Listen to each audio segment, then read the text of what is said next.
محترم سامعین و سامعات، رب ذوالجلال نے حضرت انسان کو اپنی بندگی کے لیے پیدا کیا ہے اور بندگی کی قبولیت کے لیے ہر وہ طریقہ جو محمد کریم علیہ السلام سے ثابت ہے اسے حرف آخر قرار دیا ہے۔ دنیا بھر کی بندگیاں، دنیا بھر کے طور طریقے، وہ چاہے عبادت کے ہوں اور عبادت میں وہ کسی بھی نہج کے اوپر ہوں، جب تک اللہ رب العالمین کے بتائے ہوئے اصول کے مطابق نہیں ہیں تب تک وہ عمل، وہ بندگی اللہ کے ہاں مقبول بھی نہیں۔ اور یہ اصول دیا گیا کہ جہاں آپ دنیا بھر کے خداؤں کا انکار کر کے ایک اللہ کا اقرار کر رہے ہیں، جہاں آپ لا الہ الا اللہ کی بدولت ساری دنیا سے ٹکر لینے لگے ہیں، وہیں آپ پر لازم یہ ہے کہ محمد الرسول اللہ صلی اللہ علیہ وسلم کی رسالت کا، ان کی شریعت کا بھی اقرار کیجئے، کیونکہ آپ کے لیے 24 گھنٹوں میں ان کی اطاعت کرنا فرض کر دیا گیا ہے۔ حضرت انسان کی بندگی، اس کی عبودیت، یہ لاکھ حسن کے اوپر مبنی ہو، یہ لاکھ خوبصورت ہو،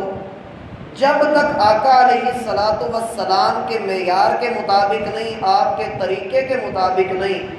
تب تک وہ بندگی اللہ کے ہاں غیر مقبول ہے۔ اس کا سادہ سا اصول یہ ہے کہ آپ اپنے دل کو سمجھا لیجئے کہ لا الہ الا اللہ محمد الرسول اللہ۔ اگر آپ لا الہ الا اللہ کو دیکھیں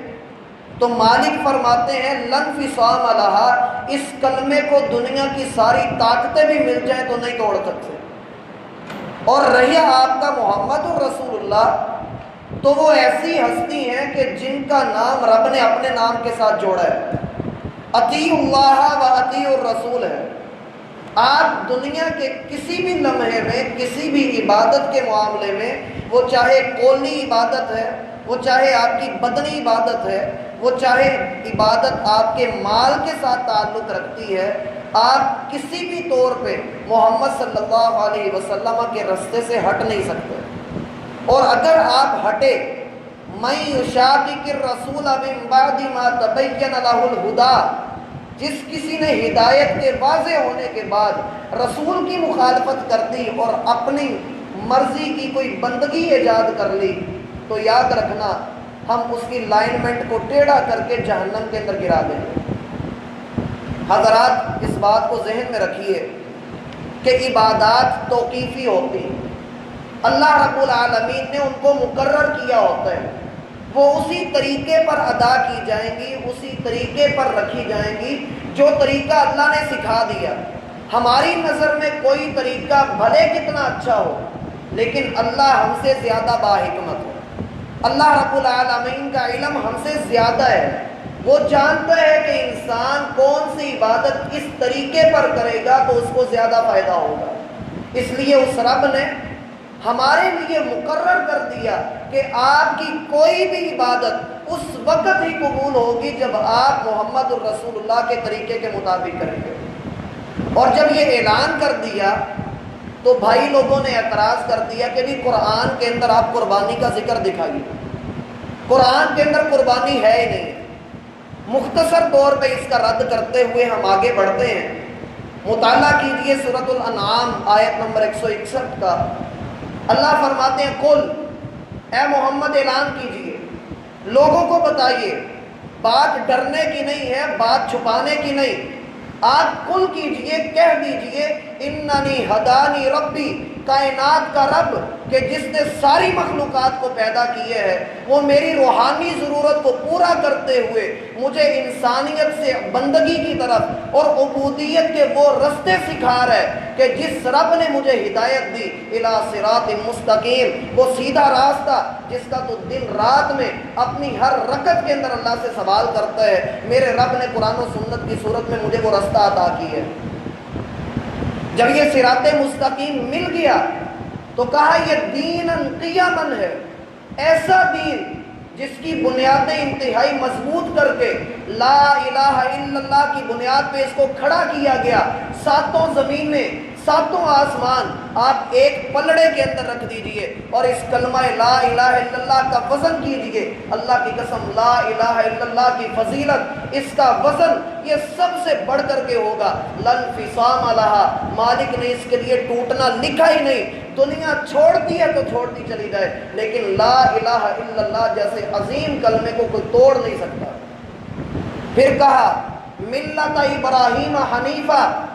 یہ اس ابراہیم کی سنت ہے، یہ اس کی ملت ہے کہ جو اللہ کے لیے ہر چیز ہی قربان کرنے والا ہے۔ اپنی قوم کی قربانی دی، اپنے باپ کی قربانی دی، اپنے وطن کی قربانی دی، جہاد کیا، اللہ کے راستے میں نکلے، چاہے اکیلے تھے۔ مالک فرماتے ہیں ان ابراہیم کان امہ، جسے دنیا نے کہا کہ فتح یذکرہم، ایک بانکا سجیلا جوان ہے جس کو کوئی پہچانتا نہیں، ابراہیم اس کا نام ہے، وہ لوگوں کے بتوں کو ڈھا کر چلا گیا، اس کو کوئی جانتا نہیں، اس کا کوئی نام نہیں۔ مالک فرماتے ہیں زمین پہ نام ہو یا نہ ہو، آسمان پہ اس کے چرچے یہ ہیں کہ واتخذ اللہ ابراہیم خلیلا، مالک نے ابراہیم کو اپنا دوست چنا ہے۔ اور یہ قربانیاں تھیں، یہ ان کی لازوال داستان ہے۔ مالک فرماتے ہیں ملت ابیکم ابراہیم، لوگوں تمہارے لیے تمہارے ابیکم، جو تمہارے باپ گزرے، ابراہیم ان کی سنت یہ ہے، ملت ابیکم ابراہیم حنیفہ، ہر چیز سے کٹ کر اللہ کی طرف جھکنے والا ابراہیم۔ یہ وہ ابراہیم ہے کہ آج کا یہودی بھی کہتا ہے کہ ابراہیم یہودی تھے، وہ ہمارے ابراہیم ہیں۔ آج کا عیسائی کہتا ہے کہ ابراہیم ہمارے ہیں۔ مالک فرماتے ہیں ما کان ابراہیم یہودی ولا نصرانیہ، نہ ابراہیم یہودی تھے نہ وہ عیسائی تھے، بلکہ وہ ایک اللہ کے فرما بردار تھے، مسلمان تھے۔ پھر کہا اعلان کیجیے، قل، آپ پھر کہیے کہ جس ملت ابراہیم کے اوپر میں کاربند ہوں، اسی ملت ابراہیمی کے اندر مجھے اس بات کا حکم دیا گیا ہے ان صلاتی و نسکی و محیای و مماتی للہ رب العالمین، میری نماز، میری قربانی، میرا جینا اور میرا مرنا، یہ سارے کا سارا اس رب العالمین کے لیے ہے کہ جس رب نے ساری مخلوقات میں سے ایک انسان کا انتخاب کیا، انسانوں میں سے محمد الرسول اللہ کا انتخاب کر کے ہدایت ہمیں عطا کر دی۔ جو ہدایت دینے والا رب ہے، لازم یہ ہے کہ اس کی بندگی کی جائے، اس کے شکر کے طور پہ قربانیاں دی جائیں، اور اگر قربانی دینے کی باری آئے 10 ذی الحج کو ہی نہیں، میرا بھائی میدانوں کے اندر جہاد کرتے ہوئے کبھی اپنی گردن بھی کٹوانی پڑے، ان صلاتی و نسکی و محیای و مماتی للہ رب العالمین، میری نماز، میرا رکوع، میرے سجدے، میرا قیام، یہ میری زندگی ہے، و نسکی و محیای و مماتی، اور میری قربانیاں، وہ چاہے کسی بھی طرح کی قربانی ہو، کبھی اپنی خواہش کا گلا گھونٹنا پڑے، کبھی اولاد کو میدان میں بھیجنا پڑے، کبھی اپنے آپ کو اللہ کے سامنے سرخرو کروانے کے لیے کسی کافر سے ٹکر لینی پڑے، للہ رب العالمین، یہ سارا کام میں اپنے رب کے لیے کروں گا، وہ رب کہ لا شریک لہ، جس کا کوئی شریک نہیں، وَبِذَلِكَ أُمِرْتُ وَأَنَا أَوَّلُ الْمُسْلِمِينَ، اسی رب کا مجھے یہ حکم ہے کہ میں اس کا فرما بردار بن کے رہوں۔ اور یہ الفاظ کس کی زبان سے نکلوائے جا رہے ہیں؟ محمد کریم علیہ السلام کی زبان سے۔ ان کو حکم دیا جا رہا ہے کہ آپ سب سے پہلے اس بات کا اقرار کر لیجئے کہ آپ پہلے مسلمان ہیں۔ بارش کا وہ پہلا قطرہ جو گرمی کی شدت میں جھلستی ہوئی زمین کے اوپر چھلانگ لگاتے ہوئے یہ نہیں سوچتا کہ میں زمین پر گر کے بھسم ہو جاؤں گا، میرا کچھ باقی نہیں رہے گا۔ آپ اپنے اندر اتنا حوصلہ پیدا کیجیے، آپ بارش کا وہ قطرہ بنے کہ جو دین کے نام پر اپنی جان قربان کروا لے۔ اس کی طرح جیسے حبیب ابن زید نے مسیلمہ کذاب کے دربار میں کھڑے ہو کر کہا تھا کہ میں گواہی دیتا ہوں محمد الرسول اللہ اللہ کے رسول ہیں، اور تو جو بکواس کرتا ہے کہ میں اللہ کا رسول ہوں، میرے کان تیری بات سننے سے آ رہی ہیں۔ تاریخ اس بات کی گواہی دیتی ہے کہ مسیلمہ نے ہاتھ کٹوا دیے، پاؤں کٹوا دیے، ٹکڑے ٹکڑے کروا کے شہید کر دیا، لیکن اللہ کا یہ بندہ اپنے عزم سے، اپنے نظریے سے اور اپنے عقیدے سے پیچھے نہیں ہٹا۔ میرا بھائی، قربانی کا اصل مقصد یہ ہے کہ آپ اللہ کے لیے قربان کرنے والے بنے، آپ اللہ کے لیے قربانی دینے والے بنے۔ ہر وہ چیز جو آپ کے اور رب کے درمیان آڑے آ جائے، رکاوٹ بن جائے، اللہ کی قسم اس کی قربانی دو، اللہ کی طرف بڑھو، اللہ کے لیے قربانیاں دینا سیکھو۔ من ترک للہ شیئا عوضہ اللہ خیرا منہ، جو اللہ کے لیے کسی چیز کی قربانی دے، کسی چیز کو چھوڑ دے، اپنے آپ کو اس سے الگ کر لے، اللہ دنیا میں اس کو بڑے کمال بدلے عطا کرتا ہے، بڑے بہترین بدلے اللہ رب العالمین اس کو عطا کر دیتے ہیں۔ شرط یہ ہے کہ انسان گناہ سے بچنے والا ہو، گناہ کو چھوڑ دینے والا ہو، اور جب آپ گناہ کو چھوڑ دیتے ہیں تو پھر انسان کو دل کا سکون عطا ہوتا ہے، اور جسے یہ دل کا سکون مل جاتا ہے پھر اسے اللہ رب العالمین کی بندگی میں مزہ آنے لگتا ہے۔ پھر اس کی نظر میں یہ نہیں ہوتا کہ میرے گھر کے اندر 7-8 جانور آئیں گے تبھی میری قربانی ہوگی، پھر اس کا یہی متمع نظر ہوتا ہے، اے اللہ قربانی میں نے کر لی، وہ بھلے ایک جانور کی کیوں نہ ہو، اگر میرا بھائی وہ مجھے سبق دے جائے تو اس سے بڑھ کر قربانی کوئی نہیں، اگر میں اپنا وقت قربان کرنا شروع کر دوں اللہ کے لیے۔ اسی لیے تو اللہ رب العالمین نے فرمایا فَصَلِّ لِرَبِّكَ وَانْحَرْ، لوگوں قربانی کرنی ہے تو اپنے رب کے لیے پہلے نماز ادا کیجیے۔ اور یہاں پر بھی سورۃ الانعام کے اندر بھی پہلے نماز کا ذکر ہے کہ جو شخص اپنی نماز کی حفاظت کرتا ہے وہی قربانی دے گا، وگرنہ قربانی منانے میں اور قربانی کرنے میں ڈھیروں فرق ہے، بڑا فرق ہے۔ انسان لاکھ کہے میں نے قربانی کی ہے لیکن نماز کا پابند نہیں، اللہ رب العالمین کی بندگی نہیں کرتا، ایسے شخص کے لیے دین کے اندر قربانی کے نام پر جو بھی وہ کر رہا ہے اس کا کچھ حصہ نہیں۔ اپنی نماز کی حفاظت کیجیے، بار بار قرآن کہتا ہے فَصَلِّ لِرَبِّكَ وَانْحَرْ، اپنے رب کے لیے پہلے نماز کو ادا کیجیے۔ جو 60,000 کی قربانی لے کر آ رہا ہے لیکن چند منٹوں کے لیے اپنا بستر چھوڑ کر نہیں آ سکتا، اپنا کاروبار چھوڑ کر اللہ کے سامنے سجدہ نہیں کر سکتا، ایسے شخص کی قربانیاں قبول نہیں ہوتی۔ قربانی اسی کی مقبول ہوتی ہے جو دن کو گھوڑے کی پیٹھ پر نکلے میدانوں کے اندر اور رات کو مسلح کے اوپر سوار ہو گئے، اپنے رب سے مناجات کر کے آنکھوں سے آنسو بہائے، یہ قربانیاں ہوتی ہیں۔ اور قربانیاں دی بھی انہی لوگوں نے۔ آپ تاریخ کا مطالعہ کیجیے کس طرح سے صحابہ کرام نکلے، دن کے وقت میدان کے اندر جہاد کرتے تھے اور رات کے اندھیروں میں اپنے رب سے مناجات کرتے تھے، یہ قربانی ہے۔ اللہ رب العالمین نے اس کو یہی کہا اِذْ قَرَّبَا قُرْبَانًا فَتُقُبِّلَ مِنْ أَحَدِهِمَا، دو لڑکوں نے قربانیاں دیں، دونوں میں سے ایک کی اللہ نے قربانی کو قبول کر لیا۔ اور قربانی ہر اس عمل کو کہا جاتا ہے کہ جو آپ کو اللہ کے قریب کرتا ہے۔ اور یاد رکھیے میرا بھائی، ذکر و اذکار کرنے سے بندہ اللہ کے قریب ہوتا ہے، نمازیں ادا کرنے سے بندہ اللہ کے قریب ہوتا ہے، عبادات کرنے سے بندہ اللہ کے قریب ہوتا ہے، لیکن سب سے زیادہ مزہ تب اللہ کے قریب ہونے کے آتا ہے جب بندہ کوئی گناہ چھوڑتا ہے اور پھر اسے جو قربت محسوس ہوتی ہے اس کا مزہ کبھی دیکھیے۔ آسمان بڑا دور ہے، بہت دور ہے آسمان، اتنا دور ہے کہ آج تک کوئی پہنچ نہیں سکا، لیکن رب شاہ رگ سے بھی زیادہ قریب ہے، وہ رب شاہ رگ سے بھی زیادہ قریب ہے۔ آپ اس کے قریب ہو کر دیکھیے، رب جب سبحان ہے، وہ پاک ہے، آپ اقرار کرتے ہیں کہ سبحان ربی العظیم، سبحان ربی الاعلیٰ، جو میرا رب ہے وہ عظمتوں والا، وہ اعلیٰ رب ہے، تو میرا بھائی جب وہ اعلیٰ رب ہے تو اس کے ساتھ پاک ہو کر ملیے، گناہوں کو چھوڑ دیجیے۔ والمہاجر من ہاجر ما نہی اللہ عنہ، اصل مہاجر وہ ہوتا ہے جو گناہ کی زندگی کو چھوڑ کر رب ذوالجلال کے سامنے آ کر ہاتھ جوڑ کر آنکھوں سے آنسو بہا کے اپنے رب کو راضی کر لیتا ہے۔ قربانی دیجیے، اللہ کے لیے اپنی قربانی دیجیے۔ اپنے آپ کو اپنے رب کے سامنے قربان کر دیجیے۔ یہ تو ہوئی میرا بات اس حوالے سے بات کہ ہم اپنی قربانی کے اندر کچھ نیا لے کر آئیں اس طرح کا جیسا محمد الرسول اللہ کا طریقہ تھا۔ اب کچھ مسائل کی طرف توجہ دی جائے۔ ہم نے اپنی پچھلی ملاقات میں کہا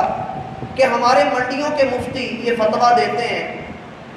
کہ جی قربانی کے اندر کچا کھیرا بھی لگ جاتا ہے اور پکا کھیرا بھی لگ جاتا ہے۔ اس کے لیے ایک اصول ذہن میں رکھیے، صحیح مسلم کی روایت ہے، حوالے بھی یاد کرتے ہیں۔ صحیح مسلم کی روایت ہے، رسول اللہ صلی اللہ علیہ وسلم کا فرمان ہے، لا تذبحوا الا مسنہ، لوگوں دو دانتے جانور کے علاوہ کوئی جانور ذبح نہ کرو۔ جو دو دانتا جانور ہے جسے پنجابی میں دوندا کہتے ہیں، اس دوندے جانور کے علاوہ کوئی جانور ذبح نہیں کرنا۔ اور قربانی کے جانور چار ہیں، قربانی کے جانور چار ہیں، بکرا، بھیڑ، اونٹ اور گائے۔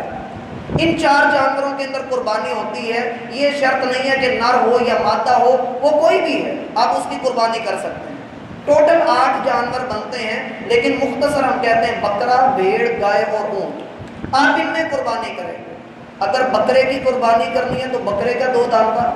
بھیڑ کی کرنی ہے تو بھیڑ کا 2 دانتا، گائے کی کرنی ہے تو گائے کا 2 دانتا، اونٹ کی کرنی ہے تو اونٹ کا 2 دانتا۔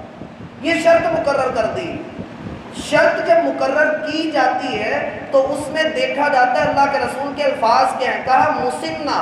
مسنہ کہتے ہیں اس جانور کو جس کے 2 دانت ٹوٹ چکے ہوں، جس کے اگلے 2 دانت ٹوٹ چکے ہوتے ہیں، جس کو عام طور پہ منڈیوں میں ہم دیکھتے بھی ہیں، چیک بھی کرتے ہیں۔ اس چیز کو دیکھنا ہے۔ اگر کسی جانور کی عمر بے شک 2 سال ہو گئی لیکن اس کے دانت نہیں ٹوٹے تو میرا بھائی وہ قربانی میں نہیں لگے گا، کیونکہ اللہ کے رسول نے شرط ہی مسنہ کی لگائی کہ آپ 2 دانتا جانور ذبح کریں گے، وہ چاہے بکرے کا ہے، بھیڑ کا ہے، اونٹ کا ہے یا گائے کا ہے، نہیں کرنا۔ الا ان یعصر علیکم، بسا اوقات ایسا ہوتا ہے کہ منڈی میں جانور کم پڑ گیا، جانور مل نہیں رہا ہے، 2 دانتا جانور کہیں سے بھی نہیں مل رہا ہے۔ ایسی صورت میں کیا کیا جائے؟ اللہ کے رسول فرماتے ہیں الا ان یعصر علیکم، اگر تم پر مشکل ہو جائے، تنگی ہو جائے، 2 دانتا جانور مل نہ رہا ہو، یا انسان کی جیب میں اتنے پیسے ہی نہ ہو کہ وہ 2 دانتا جانور خریدے، مہنگا ہی بڑا ہے، وہ خرید نہیں سکتا یا مل نہیں رہا ہے، کوئی مسئلہ ہو گیا ہے، تو پھر کیا کرو؟ فَتَذْبَحُوا جَزْعَةً مِّنَ الضَّأْنِ، بھیڑ کی نسل کا، جسے آپ چھترا کہہ لیں، دمبا کہہ لیں، پیڈو کہہ لیں، کوئی بھی، لیکن بکرا نہیں، چھوٹے جانوروں میں سے تذبحوا جزعة من الضأن، ضان عربی میں کہتے ہیں بھیڑ کو، آپ بھیڑ کی نسل کا 1 سال کا جانور ذبح کر سکتے ہیں اگر آپ کے اوپر مشکل ہے، وگرنہ نہیں۔ لیکن ہمارے منڈی والے کیا کرتے ہیں کہ جی یہ کچا کھیرا یہ لگ جائے گا، یہ پکا کھیرا یہ لگ جائے گا، یہ فتویٰ اللہ کے رسول کا نہیں ہے، یہ ہمارا اپنا بنایا ہوا ہے۔ فَتَذْبَحُوا جَزْعَةً مِّنَ الضَّأْنِ، اگر آپ نے ذبح کرنا ہے، مشکل ہو گئی ہے، آپ کو مسنہ نہیں ملا، 2 دانتا جانور نہیں ملا، تو پھر آپ تنگی کے اندر اس 1 سال کے بھیڑ کے بچے کو، جو 1 سال کا ہو، جس کے 2 دانت ابھی نہ ٹوٹے ہوں، جو یہ 1 سال کا بچہ ہے، آپ اس کو قربانی میں ذبح کر سکتے ہیں، بس اس کے علاوہ اور کسی کی اجازت نہیں۔ اور پھر اگلی چیز جو سمجھنے کی ہے، قربانی کے جانور کے اندر عیوب، نبی صلی اللہ علیہ وسلم کا فرمان ہے کہ جب آپ قربانی کا جانور خریدیں تو اس کی دیکھ بھال اچھے طریقے سے کر لیں، چلا کر دیکھ لیں، اس کے سینگوں کو ٹٹول لیں، اس کے کانوں کو اچھی طرح سے چیک کر لیں، اور اس کا آگا پیچھا سارا دیکھ لیں۔ آپ کو تسلی ہونی چاہیے کہ آپ نے جو جانور خریدنا ہے، بسا اوقات میرا بھائی جانور میں کوئی عیب نہیں ہوتا، میں عیب بتاتا ہوں آپ کو، لیکن پہلے یہ سمجھ لیں کہ بسا اوقات جانور میں کوئی عیب نہیں ہوتا، لیکن وہ ہماری طبیعت کو اچھا نہیں لگ رہا ہوتا، تو ہمیں چاہیے کہ ہم اس جانور کو جو ہماری طبیعت کو اچھا نہیں لگتا اسے بس چھوڑ دیں، دوسروں کو نہ کہیں کہ اس کے اندر یہ مجھے ایسا لگتا ہے، یہ مجھے ایسا لگتا ہے، کیونکہ اللہ کے رسول صلی اللہ علیہ وسلم کے پاس ایک شخص نے ایسی بات کی تھی تو آپ نے فرمایا دعو، اسے چھوڑ دو، دوسروں کے لیے اسے مشکوک نہ بناؤ، دوسروں کے لیے اسے حرام نہ کرو، تم اپنا نہیں لینا چاہتے تو نہ لو، تم کوئی اور جانور پسند کر لو۔ اب جو جانور کے اندر عیب ہوتے ہیں ان کو اللہ کے رسول نے بالکل واضح بیان کر دیا، ایسا لنگڑا جس کا لنگڑا پن نمایاں ہو، جو لنگڑا کر چلتا ہو وہ جانور قربانی میں نہیں چلے گا، ایسا کانا جس کا کانا پن نمایاں ہو وہ جانور بھی قربانی میں نہیں آئے گا۔ ایسا جانور جو اتنا کمزور ہو کہ اس کی ہڈیوں میں گودا ہی نہ ہو، لاغر اور کمزور جانور، مریل سا جانور، ایسا جانور بھی قربانی کے اندر نہیں لگے گا۔ اور اسی طریقے سے سنن ابو داؤد کے اندر روایت آتی ہے، اللہ کے رسول صلی اللہ علیہ وسلم کا فرمان ہے، سیدنا علی کو آپ نے کہا تھا کہ علی جب آپ نے جانور خریدنا ہے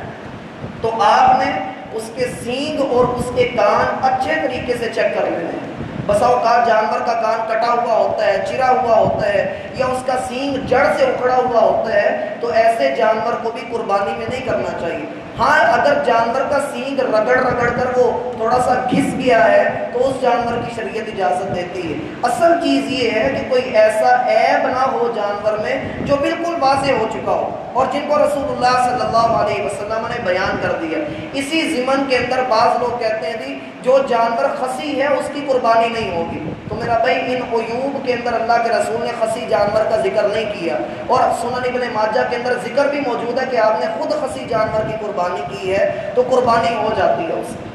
خصی جانور کی بھی قربانی اللہ کے رسول صلی اللہ علیہ وسلم سے ثابت ہے۔ اگلی چیز جو سمجھنے کی ہے وہ ہمارے ہاں بڑا مشہور مسئلہ ہے کہ میت کی طرف سے قربانی کرنا۔ پچھلے جمعہ پر بھی اس کے بارے میں نے ہلکا سا ٹچ دیا تھا۔ میت کی طرف سے قربانی کرنا، اس کے بارے میں میرا بھائی 3 باتیں ذہن میں رکھیں۔ اول تو یہ ہے کہ نبی صلی اللہ علیہ وسلم نے قربانی کا جو حکم دیا ہے اس میں روایت یہ ہے کہ جو بندہ قربانی کرتا ہے، ایک شخص جو گھر کا سربراہ ہے جب وہ قربانی کرتا ہے، اس کے قربانی کرنے کی وجہ سے جتنے بھی گھر کے باقی افراد ہوتے ہیں وہ اس قربانی میں شریک ہوتے ہیں۔ جو گھر کے باقی افراد ہیں، گھر کا سربراہ قربانی کر دے تو باقی سب کی طرف سے قربانی ہو جاتی ہے، وہ چاہے ایک بکری کیوں نہیں ذبح کرتا۔ جب یہ بات ہے، اللہ کے رسول کا یہ فرمان ہے، تو اہل علم کہتے ہیں کہ بھائی جب اللہ کے رسول نے کہا کہ وہ سارے گھر والوں کی طرف سے کفایت کر جائے گی تو اس میں زندہ بھی شامل ہو گئے اور مردہ بھی شامل ہو گئے۔ بعض اہل علم کا یہ موقف ہے اس پر کہ اس ایک بکری کے اندر زندہ لوگ بھی شامل ہو گئے اور وفات پانے والے لوگ بھی شامل ہو گئے، وگرنہ جو قربانی کا اصل حق ہے وہ زندہ لوگوں کا ہی ہے، زندہ لوگوں کی طرف سے یہ قربانی کی جاتی ہے۔ دوسرا موقف، اس کے بارے میں لوگ یہ کہتے ہیں کہ نبی صلی اللہ علیہ وسلم نے اپنی امت کے فوت شدہ افراد کی طرف سے قربانی کی تھی۔ اس کے لیے وہ دلیل دیتے ہیں سنن ابن ماجہ کی اور صحیح مسلم کی روایت کی کہ اللہ کے رسول نے ایک گائے ذبح کی یا ایک چھوٹا جانور ذبح کیا اور آپ نے کہا کہ اے اللہ یہ میری امت کے ان لوگوں کی طرف سے ہے جو فوت ہو چکے ہیں۔ میرا بھائی یہ ترجمہ غلط کیا جاتا ہے اس روایت کے الفاظ ہیں اللہم تقبل من محمد ومن آل محمد، اے اللہ اس قربانی کو قبول کر لے محمد کی طرف سے اور آل محمد کی طرف سے اور ہر اس شخص کی طرف سے جس نے قربانی نہیں کی۔ فوت شدگان کا تو یہاں پر لفظ ہی موجود نہیں۔ تیسری بات، لوگ یہ کہتے ہیں کہ سیدنا علی رضی اللہ عنہ اللہ کے رسول کی طرف سے قربانی کیا کرتے تھے، اور یہ روایت موجود بھی ہے کہ سیدنا علی اللہ کے رسول کی طرف سے قربانی کرتے تھے۔ لوگوں نے پوچھا کہ آپ کیوں قربانی کرتے ہیں؟ تو انہوں نے جواب دیا کہ اللہ کے رسول نے مجھے اس بات کی وصیت کی تھی۔ اول بات یہ میرا بھائی کہ یہ روایت اپنی سند کے اعتبار سے ضعیف ہے، اللہ کے رسول سے ثابت روایت نہیں ہے، اس کی سند کے اندر مسئلہ ہے۔ ابو الحسنان نامی ایک راوی اس میں مجہول ہے اور غالباً شریک نام کا ایک راوی ہے جو ضعیف راوی ہے، اہل علم نے اس روایت کو قبول نہیں کیا۔ دوسری بات یہ، ایک آدمی کے والد اس کو وفات کے وقت وصیت کر گئے کہ بیٹا میری طرف سے قربانی کرنا، تو وصیت پوری کرنی چاہیے۔ وصیت کا اطلاق ہوتا ہے، اللہ رب العالمین کا فرمان ہے کہ سورۃ البقرہ کے اندر جو آپ کو وصیت کی جاتی ہے آپ کو چاہیے کہ آپ اس وصیت کو پورا کریں۔ یہ صرف فوت شدگان کی طرف سے قربانی اس وقت ہم کر سکتے ہیں جب اس نے وصیت کی ہو، اگر اس نے وصیت نہیں کی تو میرا بھائی اس کی طرف سے قربانی بھی نہیں۔ اب اس کی مزید دلیل یہ ہے کہ نبی صلی اللہ علیہ وسلم نے آپ کی زندگی میں آپ کی بیوی سیدہ خدیجہ رضی اللہ عنہا کی وفات ہوئی، اس کے علاوہ آپ کے کئی رشتہ داروں کی وفات ہوئی جو مسلمان تھے، آپ نے ان میں سے کسی ایک کی طرف سے بھی قربانی نہیں کی، اور اسی طریقے سے صحابہ کرام میں سے بھی کسی نے بھی آپ کی طرف سے قربانی کی ہی نہیں۔ اس لیے میت کی طرف سے جو قربانی کرنے کا معاملہ ہے وہ ثابت نہیں ہے۔ آپ نے اپنی قربانی کرنی ہے، نیت یہ کرنا ہے کہ اس میں سارے خاندان کے افراد شامل ہیں، اللہ رب العالمین نے اجر دینا ہے، اس میں زندہ بھی شامل ہو جاتے ہیں اور اس میں وفات پانے والے بھی شامل ہو جاتے ہیں۔ اگلا مسئلہ جو ہمارا معاشرہ کرتا ہے، بھینس کی قربانی، کٹے کی قربانی ہو جائے گی یا نہیں ہوگی، اس میں اختلاف ہے۔ شروع والے جو متقدمین اہل علم ہیں، پہلے اہل علم، ان کے ہاں تو اس میں اختلاف نہیں پایا جاتا، جیسا کہ بعض نے بیان بھی کیا ہے۔ وہ کہتے ہیں کہ جو بھینس ہے وہ گائے کی ہی ایک نسل ہے، اس لیے اس کی قربانی ہو جاتی ہے۔ لیکن ہمارے ہاں جہلم کے جو علماء ہیں اور یہ ستیانہ کے قریب جو 36 چک والے علماء ہیں، ان کا بڑا سختی سے موقف یہ ہے کہ بھینس کی قربانی ہو جاتی ہے، اور اکثر اہل علم اسی سختی کے ساتھ ہی کہتے ہیں کہ بھینس کی قربانی ہوتی ہی نہیں۔ تو اختلاف بڑا زیادہ ہے، عام آدمی کو سمجھ نہیں آتی۔ اس میں میرا بھائی درمیانہ موقف یہ ہے جو ہم نے اپنے اساتذہ سے اس مسئلے پر ڈسکس کیا۔ انہوں نے کہا کہ بھائی دیکھو، بات یہ ہے کہ نبی صلی اللہ علیہ وسلم نے گائے کی ہی قربانی کی، صحابہ نے بھی گائے کی ہی قربانی کی ہے۔ اگر آپ کو گائے آسانی سے مل رہی ہے تو آپ گائے کی قربانی کریں، آپ اختلافی بات کو لیں ہی نہ۔ اور اگر آپ کو گائے مل ہی نہیں رہی، آپ کو بھینس ہی مل رہی ہے، تو پھر آپ بھینس کی قربانی کر لیں۔ ہم یہ نہیں کہتے کہ بھینس کی قربانی سرے سے غلط ہے، ہم یہ کہتے ہیں کہ گائے کی قربانی جب اللہ کے رسول سے ثابت ہے تو وہ افضل ہے، اور بھینس کی قربانی کرنا پھر جائز ہے کہ نبی صلی اللہ علیہ وسلم نے وہ کی نہیں، لیکن صحابہ کرام نے یا بعض اہل علم نے اس کا ثبوت دیا ہے کہ یہ جو گائے ہے اور بھینس ہے یہ ایک ہی نسل سے شمار ہوتے ہیں۔ اب میرا بھائی اس کا بھی بعض لوگ جواب یہ دیتے ہیں کہ پھر بکرا اور ہرن یہ بھی ایک ہی نسل کے ہیں، پھر ہرن بھی قربان کر لیں۔ تو یہ بات ہے اصل میں کہ بندے کو چاہیے کہ بندہ گائے کی قربانی کرے، گائے کے علاوہ اگر بندہ جو ہے اس کا دل مطمئن ہے تو کر لے، ہم اس کو غلط نہیں کہتے، لیکن ہمارا دل مطمئن نہیں ہے کہ صرف بھینس کی قربانی بندہ کرے یا کٹے کی قربانی بندہ جان بوجھ کر کرے، جب اللہ رب العالمین نے وہ جانور دیے ہیں جن میں اختلاف نہیں، تو پھر ان کو بندے کو لے لینا چاہیے، اختلافات سے بچنا چاہیے۔ پہلے بڑے دین کے اندر جو ہے وہ لوگ اعتراضات کرتے ہیں، تو بندے کو ان چیزوں سے بچنا چاہیے۔ اللہ رب العالمین نے توفیق دی تو مزید اگلی ملاقات میں اس چیز کے اوپر بحث کریں گے۔ وما توفیق اللہ۔